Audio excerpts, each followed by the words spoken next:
Well, it is 12:10. So could we all stand and give recognition to the flag? Hey, Andrea. Allegiance.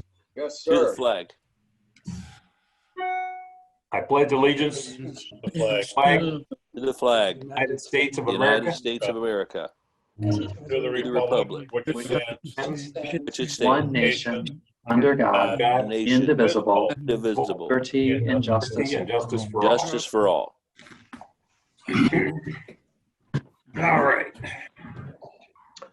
Welcome, Rotarians and guests, to Rochester Rotary. And as Wayne says, the best cloud space there is in Rochester, fellowship and service. My name is Ron Lichtel. I'll be serving as your Rochester Rotary Club president for 12 months, and then I'm going to pass it on to David Eardley. Basically, could you please now join me in the four-way test of the things we think, say, or Say or do? do. Is it The the truth. truth? Is it To all all concerned? concerned? Will build goodwill. Goodwill and better friendships. Friendships? Beneficial All concern. And Wayne. Fun for all. All right, Mr. David Eardley, thank you for stepping in. Could you please lead us in the invocation? Yes, let's pray. Gracious God, we thank you for our nation. We thank you for the gift of freedom, and we thank you for Rotary, for the opportunity to engage in service above self, to care for those around us, to create healthier communities. Lord, be with Ron Lichtel as he begins his new year as president, with Ron DeLitto as he begins his new year as president of Rochester Charities. Guide us in this work, that we will continue to focus on building better community, of being healthier, and being a group engaged in caring for those around us. In your name we pray, amen. Amen. If you're a guest with us today, please enter your name, phone number, and emails in the Zoom chat. Basically, that will be Stuart that will be taking that information. He's our chair of membership, so he can acknowledge your interest. Our 15th sign-on today was Veronica Mitchell. Next up, Happy Bucks. Is there any Happy Bucks out there? Hey, Ron, Yes. I want to share something with you, and I'll pay a happy buck for it. Okay. We just said the Pledge of Allegiance, and I don't know if you can see it, so I'm going to point to it. That right there, that is a piece of the flag that flew over Fort Sumter when it was taken by the Confederates in South Carolina back in 1861. That's a piece of it. I collected all kinds of Civil War stuff, and I just thought that would be interesting, seeing as how we just said the Pledge of Allegiance, that flag was brought down, sent all over the country during that time as kind of promote war bonds or whatever it was to give money towards the Northern cause. And then at the end of the Civil War, it was cut up and divided out to different people, and I got a small piece of it. Well, that's a $25 Happy Buck, because you're supposed to do it on chat. All right. Well, I just thought that'd be interesting. That was interesting. Okay. From Dead Duck, $10 Happy Buck. And Stuart says, I'm happy that I was able to spend last week with my family relaxing and enjoying them. That's cool. Kathy Lazinski, Happy Buck for Kathy at Neighborhood House. We received a grant from Oakland County to serve additional people with shelter assistance and transportation. We are so grateful. Congratulations. Tim Duncan, $10 Happy Buck for me, Wayne. I'm back to brewing beer. Okay. And my Florida, this is from, doesn't say who it's from. Oh, the public, Christine. Our grandson, you know. Happy Buck from Julianne. The library is once again open for members of the public to come inside and browse. We're calling this phase grab and go.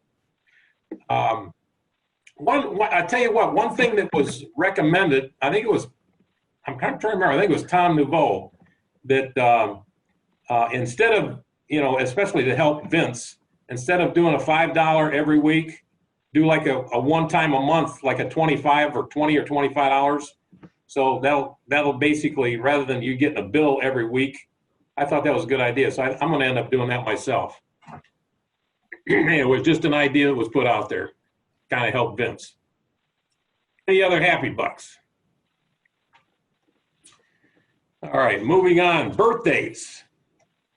Alan Smith, basically, his birthday was on July 4th. Ray Dorr, happy birthday. That's today. And Ron DeLitto, July 12th, which will be before our next meeting. So why don't we all sing happy birthday to our 3 members. Happy birthday to to you. Happy birthday to you. Happy Happy birthday, dear Rotarian. Happy birthday. to you. All right, we got one club anniversary. Yeah, $5. That's right. $5, please. We got one club anniversary. David Erdley, Well, 7 years on July 13th. Congratulations. Thank you. Congratulations, David. Thank you. Club announcements. Rotary Gateway Park gazebo meeting. If you haven't heard, that has been canceled. Our major donor didn't feel comfortable coming up from Florida and bringing all his friends who are probably a little bit older. So he wanted to move it to next year. Paul Harris Fellow, Ernie, are you going to set that up for next week, or you want to do it now?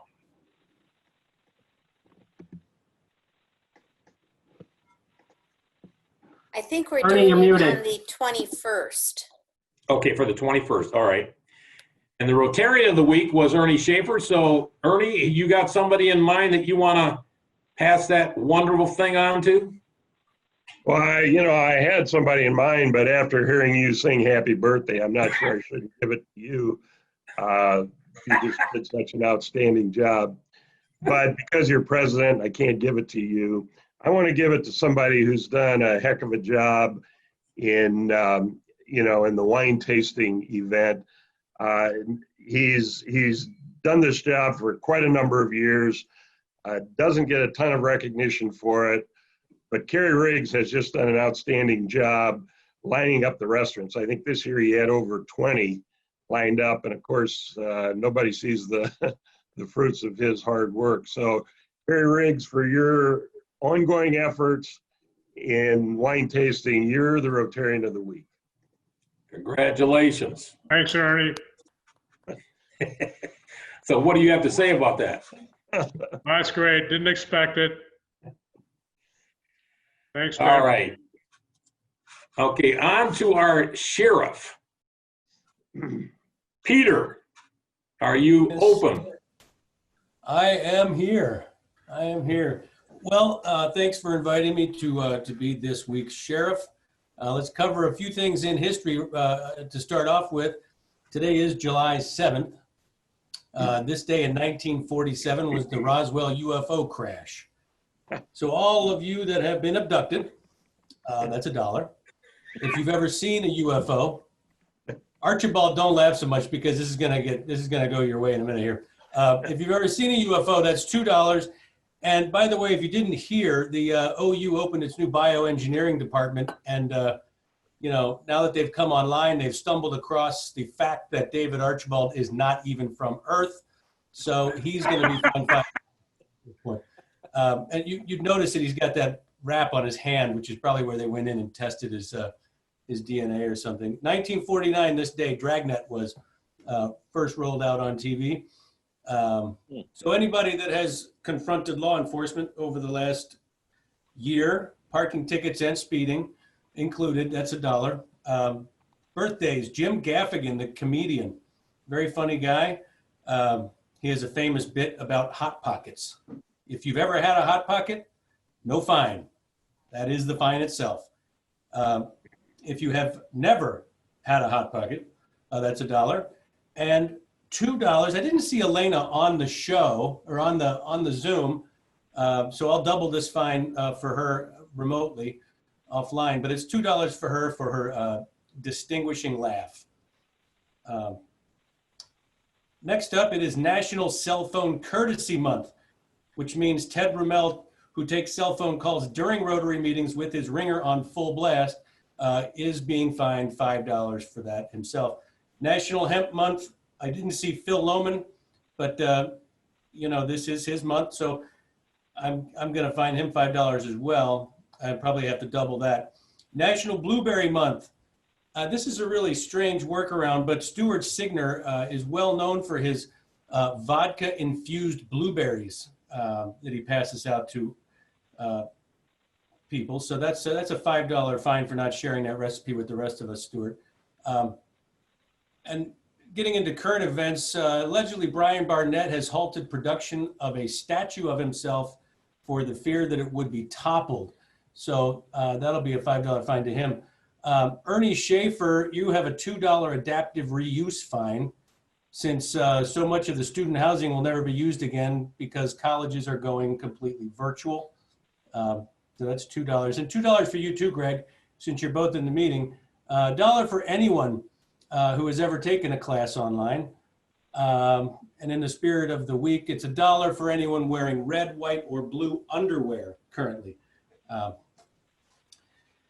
Another $1 for anyone who did not light off any fireworks this week. You still have time, but it's $1 if you didn't yet. Let's see, $3 if you didn't shut off your irrigation system because of the water restriction that's going on that most of you probably don't even know about. Carrie Riggs, that's $5 actually for you because we all know you keep your lawn as lush as a tropical forest without regards for water usage. I did see that PCCA was reopened for classes, so that's $1 for anyone who is not enrolled. And we'll see that Vince takes that fine and shuttles it to the PCCA to help them restart. Now it's $5 for Kyle Johnson and Ethan Hoffman, since we all know investment bankers are surviving quite well with the stock market not really collapsing during COVID. And we also know that they never went to their office in the first place, so this work from home thing didn't affect them. Finally, anyone who does not have a birthday that is the 4th of July, that's $1.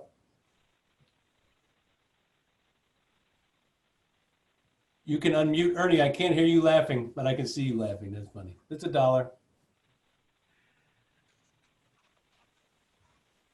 Okay, we're running a little ahead of schedule. So any other comments right now? Come on, Wayne, I know you always have comments.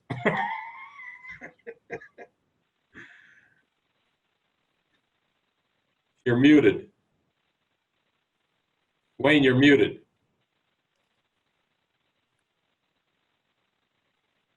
There you go. Yeah, I just changed my name again. Has been.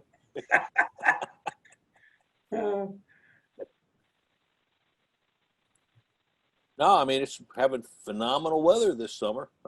Summer finally got here.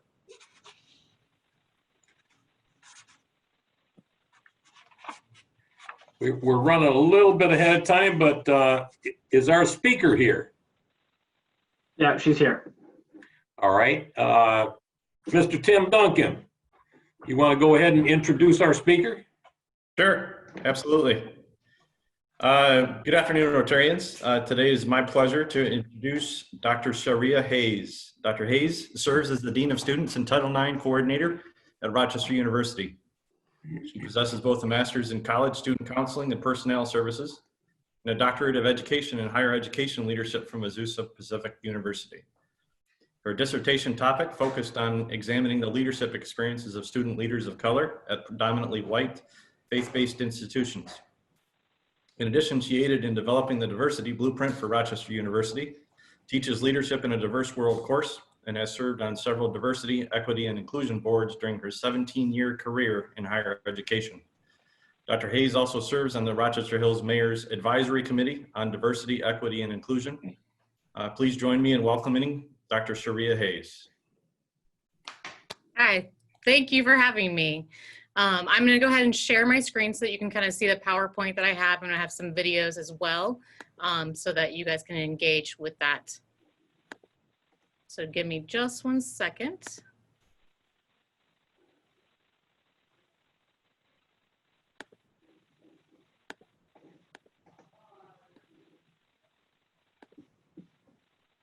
Sorry, apologize. So today we're going to be talking about biases and unconscious and explicit biases. So obviously with our climate currently, with all that is happening in our nation, this is a great conversation to have. In the next 20 to 30 minutes, it will be scratching the surface of this conversation. So please know I'm going to share with Tom this PowerPoint with also that will give you some resources for further education for yourself and ways to kind of navigate those conversations and what that looks like. So the first important point I kind of want to make as I go through this PowerPoint, you will notice very different individuals on each screen. Something that I would like you to do as kind of an activity is take a little note. What are the first things that come to your mind when you look at that person? What is something that kind of notes? So each screen you'll see a different individual by gender, by race, by ethnicity, their dress is different. So what things when you first look at that person, what is your first instinct to say, what is happening or what do I notice about them first? Just kind of jotting those notes for yourself and we'll kind of come back to that conversation towards the end. As we kind of talk about Chin and Trimblin in their book on diversity and leadership, they talk about how it's important to note how increased awareness enables both a leader and follower or you as an individual to understand biases. Often are unconscious and to promote behaviors that improve organizational outcomes and leader effectiveness of inclusive of these biases. So the more that we become aware of our own biases, then we can make change in our own communities, in our own organizations, with the people that we interact with and what that is. So my hope today is that you guys will learn more about your own biases that we all have. So I may be speaking on this, does not mean that I am immune from this happening. We all have them naturally and have those unconscious biases that occur at all times. And so we have to constantly educate and relearn our way of thinking and how we view the world around us. So my hope today is that first we'll talk about what are implicit and unconscious biases. What are those so that you kind of have a definition of what that is. Then also what influences our biases. What about our environments, our identity? What are those items that are going to influence and shape our unconscious biases? And then also, I'm a practical learner. I work in higher education, I work with students, so I always like a practical component. So how can you walk away today and know how to recognize when you're having an unconscious bias? And then how do you kind of make adjustments to how you interact with someone, how you react to a situation, and what those look like? So let's start unpacking what are biases. As it talks about, it's a prejudice in favor of our against one thing, person or group compared with another, usually in a way that has been considered unfair. So you have conscious bias or also known explicit bias. Those are things that you're aware of, the things that kind of block you. You might be aware of the happening, what's occurring, but our minds are taking in lots of information on a constant movement every day. And so you have unconscious biases that occur based on the environment that you were raised in, based on your identity, based on the people that you associate with on a daily basis. Those naturally are going to happen. So with those are also known implicit biases. So basically an unconscious bias talks about the social stereotypes. So we all know that there are stereotypes of individuals that come to mind when describing a specific group or culture group or gender in those areas. So those social stereotypes are about a certain groups or people or individuals from outside your own conscious awareness. So your own typical group that you surround yourself with, there will be some natural unconscious biases that occur with other groups that may not look like you, may not have the same mindset as you, may not come from the same faith background as you. And so recognizing that you have those unconscious biases. Everyone, as I said, holds those unconscious beliefs. And they have based on the various social identities and by the groups that you associate. These biases stem from one tendency to organize social worlds by categorizing. So we've, in our society, have categorized everybody by gender, by race and ethnicity, by religion, by ability, disability, and there's socioeconomic. So those are all categories that we in society have created in our systems. And so then we naturally kind of divide people by those groups and what those look like. So I kind of want to give you an example of a story of a study, what it talks about implicit bias. So Yale did a study in 2016 with 135 preschool teachers. It was a blind experiment where they were told to look for the bad behavior in a video that was going to be presented to them. They were supposed to see which student, which child had bad behavior in the preschool classroom. There was a white girl, there was a white boy, there was a black boy, and there was a black girl in the video. They were told to only look out for bad behavior, but the trick was that there was no bad behavior in the videos. And so using Yale's eye tracking technology, it showed that the teachers' eyes went straight to the black boy when they were told to look for the negative behaviors. Before publishing, they informed the teachers of the results, and they were so devastated. Out of the 135, only one of them asked it to be retracted from the study because they felt that people need to be aware that we are naturally have those unconscious biases that based on things that we've interacted with in society, systems that have been created are going to draw us to certain behaviors. And so they had no idea that they were even doing that, but based on that eye technology, it said that their attraction was straight to the black boy. And so based on different societal norms, by communication and messages that have been created within society, they had a natural unconscious bias to say the black boy in the room was the bad behavior, even there was no bad behavior actually occurring in the video. So kind of recognizing that we have to see what types of biases that we have. There's a variety of different types of biases, and we're going to go through each one, and I'm going to have some activities for us to kind of participate in. So first is a prototype bias. It's a preconceived notion of who we think would be the right for a particular role based on a stereotype. These mental pictures are based on who we've seen succeed in the past, and we can influence who we think will succeed in the future. So think about when you're hiring somebody for your profession, you have a new position opening. Naturally, your mind says, this type of person is the best fit, and you set certain biases to that expectation. It's an unconscious reaction. So kind of thinking about positions, thinking about roles of leadership and what that looks like. Let's do a little activity. I'm going to list off some words, and you're going to choose between would they be a female, associated with female, or associated with male. So here are the words: delicate, powerful, caring, family, career, strong. How many of you, and if you can use the participant raise your hand button, how many of you, when I said the words delicate, caring, and family, did you associate to females? Yeah, you can raise your hand or raise the hand button. And when I use the words powerful, career, and strong, how many of you chose male? Great. So naturally, our brains decide, and what society has created, that the communal words such as caring, family, and delicate are associated with a female. And then the assertive words, powerful, career, strong, are associated with a male. And so we've kind of created those stereotypes, those prototypes of what's supposed to happen. And so especially like when you think about leadership positions, there is an image, I talk to my students all about this, there's an image in which there is a male as the leader within an organization, within a company, within the church. There is a vision of what that is. That prototype bias also happens. Also, this tends to happen with resumes.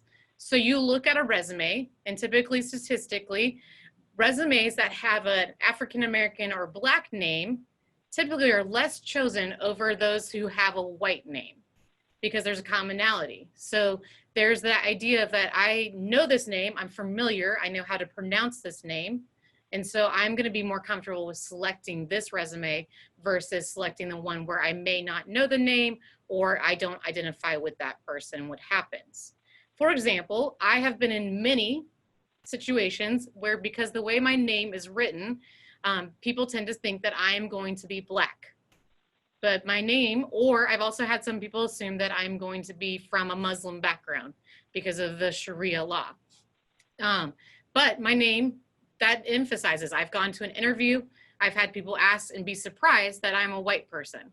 And so kind of recognizing those prototype biases as you're hiring people, as you're kind of looking for people to join a group or an organization, recognizing those. And so we'll talk about in a little bit later, how do we kind of curve that in our processes and what that looks like. Also, we have what's called the affinity or similarity biases. We're drawn towards people who seem familiar or remind us of ourselves. It's natural. So imagine yourself when you go into a party or into a room with a lot of people, who do you typically navigate towards? You typically, majority of people navigate towards the people who are similar to them. They might look like them, have similar opinions to them. They may have interacted with them previously. It's natural for you kind of to do that. Imagine for a moment, think about your friend group, your neighborhoods, your colleagues. Who do they look like? Who do they act like? Kind of thinking about those dynamics. Who is your core group of people that you tend to hang out? Typically, for a majority of people, it's someone that looks like them, thinks like them in those processes. So we have an affinity or similarity bias that come naturally to us. So we naturally will gravitate to someone in the group that looks like or interacts like us to feel comfortable in that situation. And so what that looks like. We also have what we call cultural biases. So we have a tendency to interrupt and judge a phenomenon in terms of distinctive values, beliefs, and other characteristics of the society or cultural norms. So if we're drawing to our affinity or similarity biases, we're also going to say these are the cultural norms that our group associates to. Or as Trevor Noah kind of recently talked about, a social contract. So you have a cultural contract within your organization that says these are the norms of our group. And so we tend to say, okay, if this person doesn't meet those cultural norms, then we have that bias against them, what that looks like. So one is men versus women in leadership roles, how we navigate. So if a woman tends to be aggressive or asserts her opinion, that is typically negatively looked down upon. We also call those a double bind situation. So basically, we set certain stereotypes or certain biases to an individual, and we want them to meet that expectation. So we go back to those prototypes. We want the female to be caring. We want her to be nurturing, but we don't want her to be assertive and powerful in those situations. So we kind of designate those cultural biases and what that looks like. Another example is on definitions when it comes to professionalism. If there's tons of research that shows that there's been conversations around African-American females' hair. If they tend to make it go natural and they go their natural look, there are biases that someone will say that they look unprofessional, that they should straighten their hair like a white female so that she looks more professional or be kept a certain way. For example, I worked with someone who had dreadlocks. In a cultural bias, you would consider dreadlocks not to be a professional item. But the reason when he went to school, got those dreadlocks is because there was not a barber that catered to his hair type within the Rochester community. And so he kept those dreadlocks through college and into his professional career because of those barriers that were created within the community that he didn't have connection to and was able to get to. And so we kind of create these biases. So when you look at policies within your organization, thinking, okay, what kind of biases or cultural biases might we set based on our own identities, based on our own knowledge of what is professional, what is not professional. Something that also comes along is with speech and how a specific way a person speaks determines if they're professional or not professional. I've seen this occur many times within higher education and racial divides because of a certain tone. Someone may say they don't sound white enough, and so they want the white person to respond to the situation. Because in your brain, you say, this doesn't sound like someone I know, doesn't go with what I connect to or what I understand and what that is. So really being aware of those cultural biases. We also have systemic or institutional biases. So these are established laws, customs, practices, which systemically reflect and produce group-based inequities in any society. So these are the things that are being talked about a lot right now with those biases.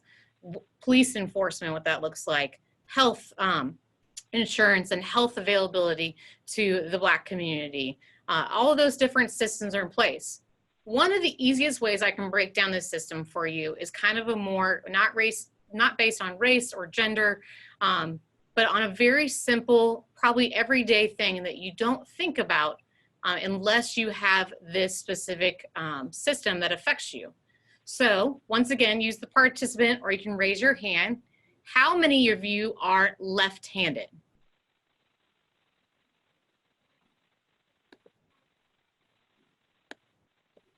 So I'm not seeing a lot. So here's a great system that we have.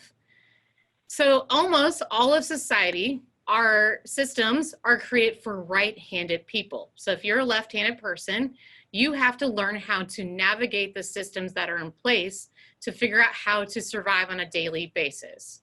So right-handed people, think about it for a minute. Scissors are made for you. Notebooks are made for you. If you sit at a desk, it's made for a right-handed person. Sitting at a table, have you ever had dinner or meal with someone who's left-handed and they have to navigate where to sit at the table so you guys don't bump arms? All of those systems are in place because we as society said right-handed is the norm. It is the normal, it is the common item. So we're gonna keep our entire society structured, our institutions structured to right-handed people. So those who are left-handed have to learn how to navigate those systems, think differently about how they write in a notebook, how they write on a whiteboard, all of those things so that they can properly navigate those systems and what it looks like. That's just one institutional system that we have in place that caters to what we consider as a society the norm and what that looks like. So really kind of thinking through those expectations. Other examples that we have are insurance policies, bank lending policies, university enrollment. This is something we talk about all the time here at Rochester and also with across higher education. Economically justified business practices and salary differences. You've heard probably a lot of conversation between male and female salaries and the differences in those areas. So those have been great discussions. And then finally, we have what we have called confirmation bias. This is when we only listen to the information that confirms our own preconceptions. We're only going to listen to the individuals who are like us and think like us. And so we naturally are going to tune out and let our biases control and dictate what we're going to hear and absorb information and what that looks like. So we're only going to do those areas. So we have all of those multiple biases that affect daily how we interact with others, how we make decisions, how we respond to situations and when they come arise, how we interact in the mall or passing someone in driving. All of those things, those unconscious biases, the different type, will affect how we interact with one another.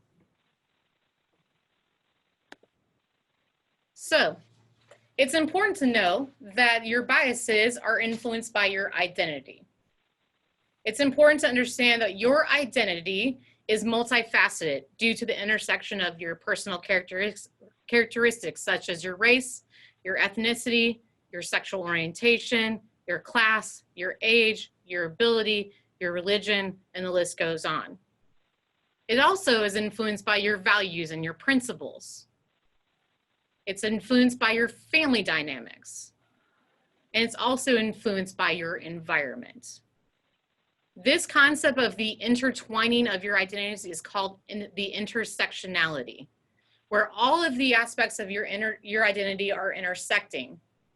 So your personality characteristics, your values and principles, your environment, and your family dynamics all intersect with each other and affect how you interact with others, how you respond to situations.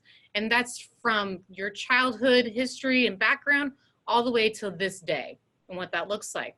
So it's important to understand there's different kinds of personality types. There's different types of identity that influence you. You have a psychology perspective. So that's you focusing on understanding yourself. From a psychological perspective, it's understanding your own identity and taking some self-awareness and what that looks like. From a sociology perspective, it's understanding yourself within a group. How do you interact with others? May it be your church group, may it be your work group, may it be the Rotary Club, may it be other members that you interact with. How do you interact with a group? From the social psychology perspective, how has an individual that integrates and expresses group identity? So how do you take your individual identity and infuse it with the identity of the group? So what do you take about what you know about yourself, also in relation to what you know about the group, and infuse them together in those aspects? And then finally, Brofenbrenner, he does human psychology, and he talks about this aspect, and he kind of draws it in circles, that we have our identity is shaped by our environment. So you have an inner circle of items that shape your environment. So typically your family, your friends, if you were in college, your classes, and then you have another circle that it shapes your identity and what those are. So that could be outside leaders, that could be financial aid, it could be your socioeconomic, and then there's another circle, policies by the government. All of those things affect your environment and affect your identity. Those circles of interlocking. So those four perspectives influence how you see and interact in those unconscious biases. They interact with what those are. So kind of thinking about those, I'm going to show you a video where I want you to kind of check your biases.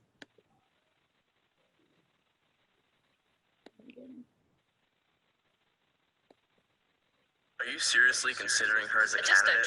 Don't trust her. She's a woman. She's a woman. This is a man's job. She's clearly not educated. Does she even speak English? That's not me. I'm not like that. You call it an honest mistake. Science calls it a blind spot. Our unconscious mind is a mysterious and powerful thing. It makes 90% of our decisions without us even knowing it. Our brains are overloaded with 11 million pieces of information every second. Yet we can only process about 40 of them. So we're wired to make cognitive shortcuts, using past experiences to make assumptions. And you know what happens when we assume? Our unconscious mind can put us on autopilot, determining where we sit, who we eat lunch with, who we turn to for advice, and who we choose to offer a helping hand. Living our lives with blind spots can put us in a tunnel. Same point of view, same decisions, same outcomes. We can find ourselves trapped in the land of snap judgments and misconceptions. We've all been on both the giving and receiving end of blind spots. Think about it. Who's talented? Who's able? Trust? Who belongs? We've all been there. Blind spots are part of the human condition. Our choices have consequences for us and the people we interact with. By accepting that blind spots exist, we can stop. Imagine what possibilities exist if we could do it all over again.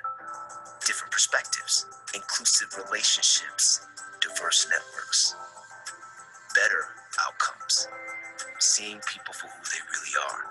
People like you, with unlimited potential. We all have blind spots. Once you accept that you have them, you can choose to do something about it. It's time to check your blind spots and focus on what's possible.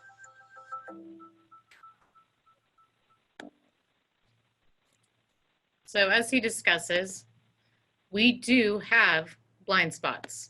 Because of our unconscious biases, we have those blind spots that will block us from the relationships, the new perspectives that we could have in engaging with other people.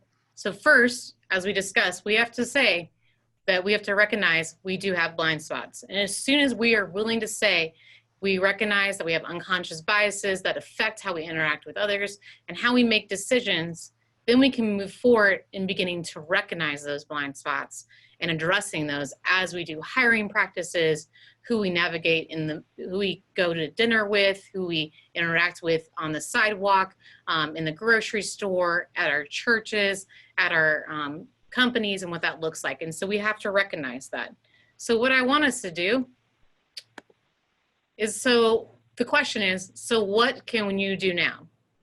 Now that you recognize that there are unconscious biases that are created by systems and society and structures that are in place that shape how you believe and view things, what can you do? So here are a few steps for navigating your own biases and what they look like. First, become aware. So I had you kind of do an exercise, and hopefully you did do it as we went through, is kind of writing down your first thoughts when you saw the pictures of the images of the people on my PowerPoint. What are some things that came to you that became aware?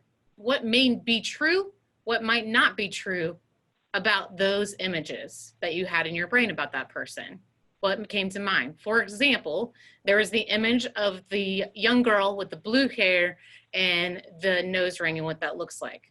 Some people may say that she's not professional, she doesn't have the skills to work in the profession because of her tattoos and her blue hair, that she doesn't fit in. I have a friend, for example, who has a PhD. She has a lip piercing, she has tattoos from head to toe, her hair is different colors, and she's probably one of the more professional people I've met. But because society has said, this is what defines professionalism, or this defines a box of professionalism, she has not gotten interviews, she's not been able to participate in certain meetings because of the things that people have a perception about, an unconscious bias. So first you have to become aware of those. So I encourage you not to just look at these individuals on the PowerPoint, but start saying to yourself, what's my first instinct about this individual? And where did that knowledge come from? Why do I think about this person in this way? Why do I have this perspective? What is it? And kind of unpacking it. So that leads to my next point, taking time to reflect. You have to become aware and to kind of start changing and unlearning your thought process. You have to allow your time to reflect and navigate through those situations. So allowing yourself that moment to think about, where did my perspective or image of an individual or a behavior come from? Where did I gain that knowledge? Did I learn it as a child? Have I learned it in the professional world? Have I learned it in church? Have I learned it from my neighbors or my family? And kind of reflecting on those points and making sure. Also, you need to be aware of what triggers you as well, especially when you're making decisions.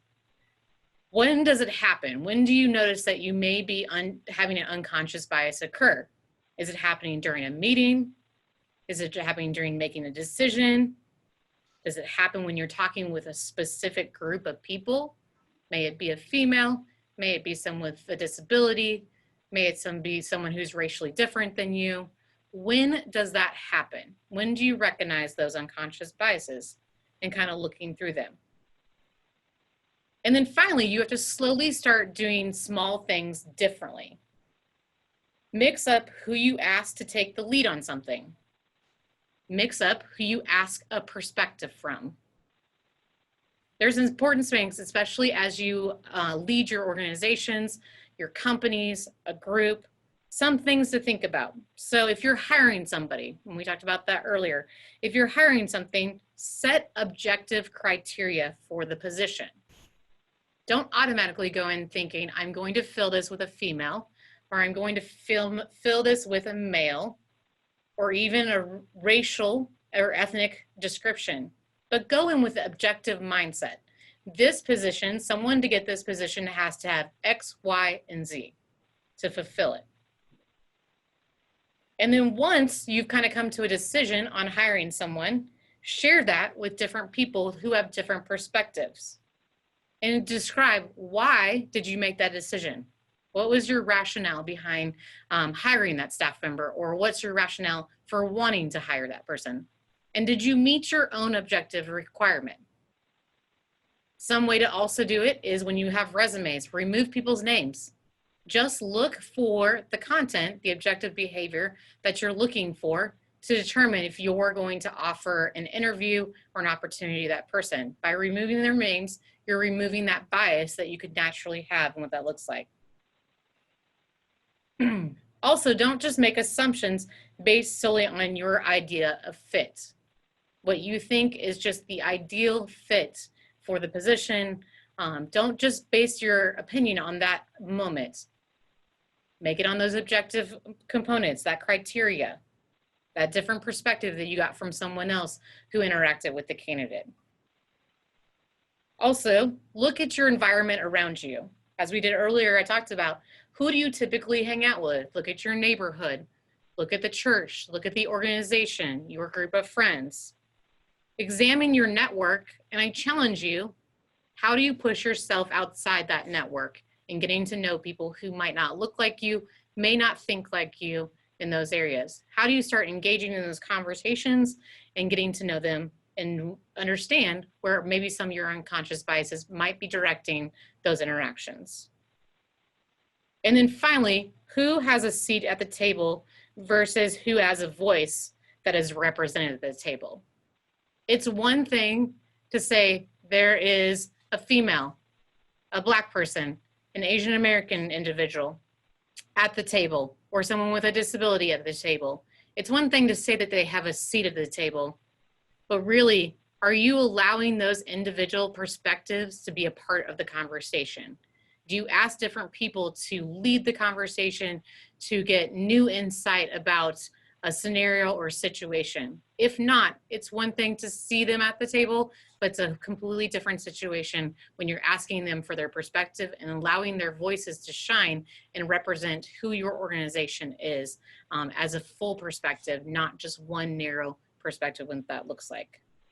So you have to take these small steps in changing your perspective. You have to become aware.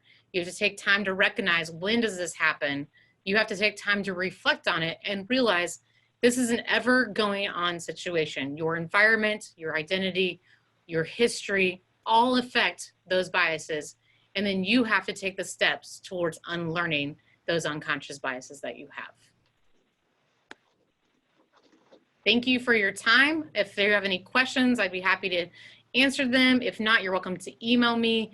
As I said, I'll give Tom this information along with other resources, videos, books, articles to read to continue the education process.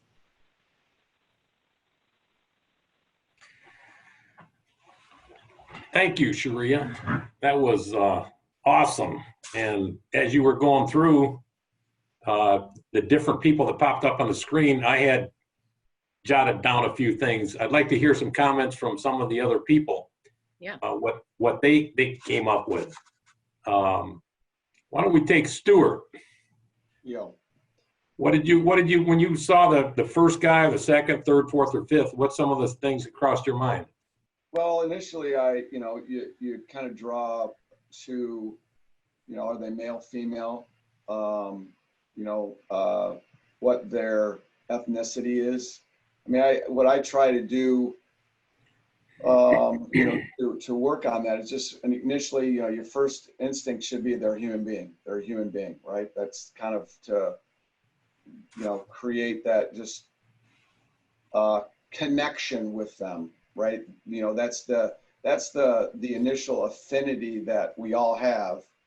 We're human beings, and so it's insightful because we do have, depending on our background, depending on our, where we grew up, our family, there's a lot of, everybody has a lot of differences, and that there are natural biases that we have, and it's good to this was very insightful to look at and try to identify it first, and then, we have a kind of a saying at our company is that, you try to identify it, you solve it, you come up with a solution, and then you do it. And so these are, all these little things that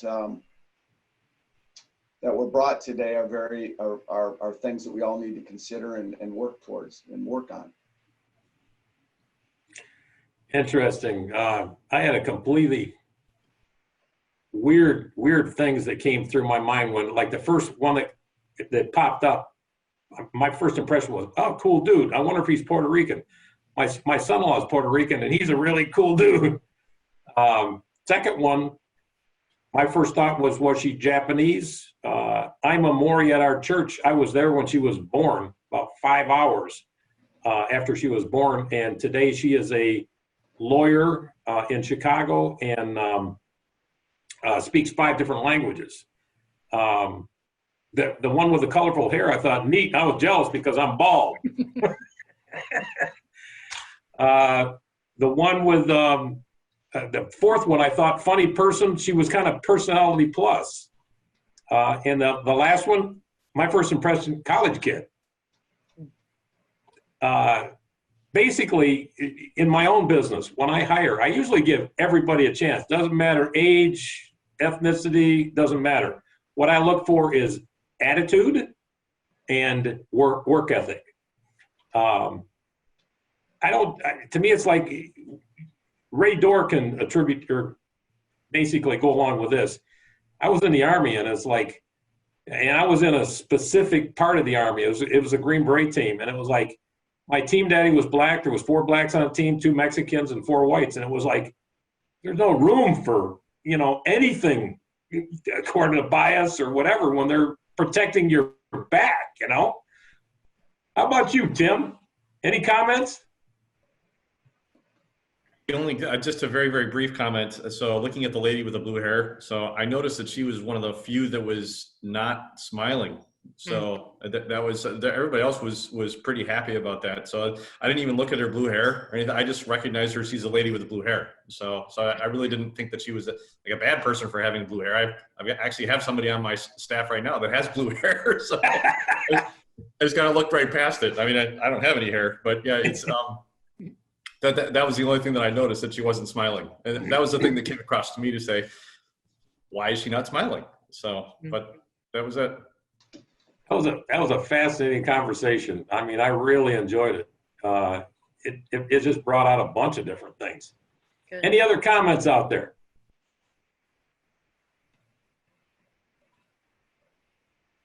Because we're closing towards the end of the meeting. We usually leave it open, so people can kind of talk and whatever. Oh, there's Andrea. That was a fascinating talk. I really appreciate it, Sharia. That was interesting. Yeah, I would be happy if anybody ever has questions or anything. This is stuff I'm passionate about. It's conversations I enjoy. And I think that we need to be more aware of just naturally in society what dictates how we interact with others and navigate the world. Speaking of interacting with others, I want to personally thank Wayne Hodges for helping me set up this first meeting. There's a lot that goes into one of these meetings. David Erdley, when you come up, I will definitely be helping you just like Wayne's helping me. Any other comments before we close this thing out? We're going to leave it open for people to talk and visit. Okay, bell is rung. Meeting is over. See ya.